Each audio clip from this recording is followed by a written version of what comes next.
راني أنا كنت بعرف إنه هي تجربة رح تكون تجربة كتير مهمة بحياتي، وعن جد أنا اليوم واثقة إنه هي رح تكون نقلة نوعية بحياتي، لأنه القصص اللي عرفتها عن حالي كتير كتير كتير مهمة. ودائما لما بتاخدوا شيء من أهل الاختصاص بتكونوا واثقين إنه التغيير أكيد رح يكون شيء مفيد لإلكم.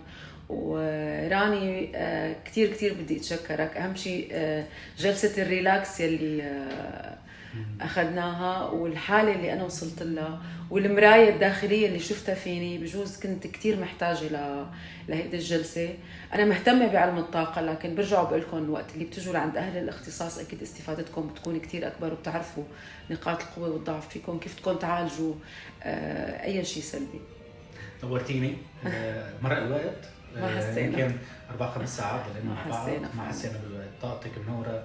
راني أنا آسفة كفي، بس شو أنتوا لاحظوا حتى صوتي متغير من الريلاكس اللي عشنا من الجلسة اللي عملناها. عملنا تصوير لأورا، شفنا ريبورت كامل عنك وعن طاقتك، وفي شغلاتك نقاط الضعف صغيرة اللي نعالجها من الهوية، وكورس كامل بيتعلق بلايف ستايل، سبور، رياضة، مي، تغيير نظام غذائي، كل شيء بيتعلق، لأنه هي لازم نحكيها.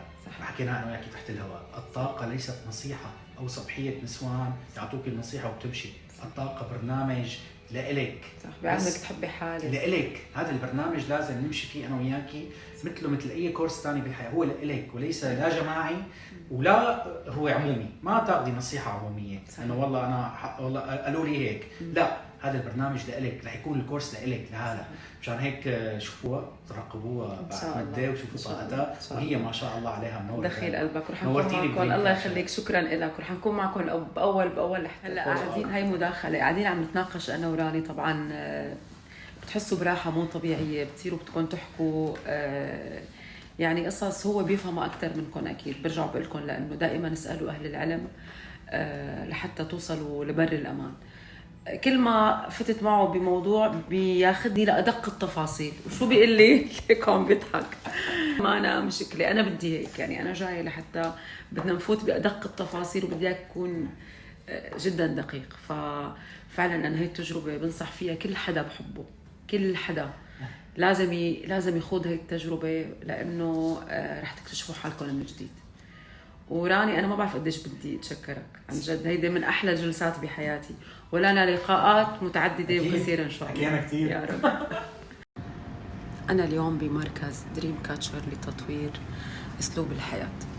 أول شيء شوفوا لي على طاقة المكان. طبعا كلنا بنعرف الشاكرات. هلأ هي هيك صورة مختصرة لطبيعة المكان اللي جاي أنا فيه أفحص شاكراتي وأتعرف على شخصيتي أكتر، ورح خبركن أكيد عن تجربتي. طبعا أنا من زمان متابعة راني، وكان عندي فضول إنه التقي لحتى خوض معه هالتجربة الرائعة، وتعرف على حالي وتعرف على شاكراتي أكتر، وأعرف نقاط القوة ونقاط الضعف فيني بطريقة علمية. شوفوا عم فرجيكم تفاصيل صغيرة هلأ بالمكان توحي طبعا بطاقة المكان الرائعة. مبدئيا أنا بدي أنصح كل حدا يعيش هاي التجربة المميزة والفريدة من نوعها، لأنه كل حدا فينا بحاجة هيك شيء، بحاجة إنه يعرف حاله أكتر، يتعرف على شخصيته، يتعرف على شاكراته، يعرف الألوان، ألوان طاقته. شوفوا قديش حلوة هي. أنا جاهزة كوتش. أنا جاهز، ليكو فايلك. يلا الفنانة نجمة، تفضلي. يلا جاهزة؟ جاهزة. يلا بسم الله. حط ايدك. هلا بلش شايفين. هلا رح ورجيها انا كمان لهلا شو عم يصير. فتحنا اول فايل، فتحنا لك اول فايل، شايفه هلا عم يكتب لك. رح نفتح هلا 7 فايلات مع بعض، هدول هن. هلا هي نسبة الكاريزما تبعك والحضور. تابعي الماوس معي. هي الالوان اللي بينصحك تلبسيها، هي التشاكرز، اوكي، الليفل تبعهم. هي نسبة الاسترخاء، هي شو عم تفكري هلا، هي نسبة الكهرباء بجسمك والحياة العاطفية. هلا نحن فتحنا 7. عموما مبين معي، شايفه هالشاكرا الحلق مبين شوي فيها تعب، فيها ارهاق. يا عم تجديها بالتمرين يا ما عم تتمرني ابدا، نقي واحدة من دول الاثنين. لا، ممكن انه مدخن. عم تدخلي واضح إن فيها مشكله. شايفه هي الشاكرا هلا عم ياخذ. تمام هلا رح نسكرها.